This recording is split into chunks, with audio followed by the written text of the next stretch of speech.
Okay, I've been watching some videos on people beat up circles.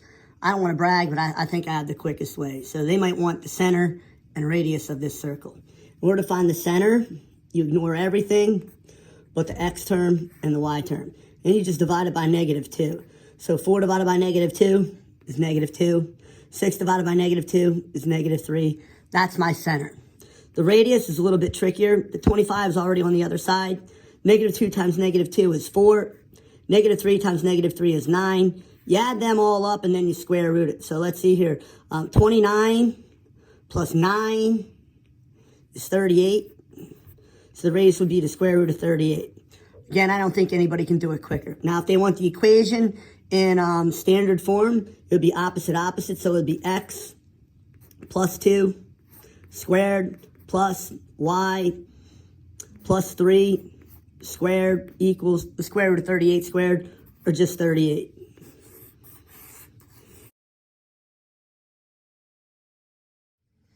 Okay, I see this one a lot also. Write the equation of a line in standard form, passing through 5, 3, parallel to 5x minus 8y equals, and here's the trick. This number here doesn't matter. That has nothing to do with the problem. If it's parallel to it, you just take this and copy it down. 5x minus 8y equals something. I like to write the 5, 3, the coordinate right over that, and then x equals 5, so that's 25, minus y equals 3, 24. So 5x minus 8y equals 1. Show me anyone that can do it faster, I'll give you $1. All right, we see this one a lot all over the place. Write the standard form of a line. That's ax plus by equals c, passing through 5, 7 with a slope of -2/3. I'm going to take that 5, 7 and then write it down, 5, 7, and my slope is -2/3. As soon as I see that's negative, I put a positive underneath the comma, and then that 2, I write 2x. That 3, I write 3y equals something. 2 times 5 is 10. 7 times 3 is 21. Tells you to add them up. That gives me 31. And there's the equation of a line in standard form, passing through 5, 7 with a slope of -2/3. Did that in about 40 seconds. If you can do it any quicker, I'll give you $1. Write the equation of a line in standard form, passing through 5, 7, and 3, -2. Well, first thing we got to do is we got to find the slope. So I'm going to set up my slope formula, and it's the difference in y's over the difference in x's. Let me do my arithmetic here. -2 minus 7, that equals -9 over 3 minus 5, that equals -2. And negative divided by a negative, that's going to give me 9/7. I'm sorry, 9/2. And my point, I'm going to pick one of my points, 5, 7. And I want to write the equation line passing through that. So see that 9, see that 2, see how it's positive? Since it's a positive slope, I put a minus sign underneath the comma.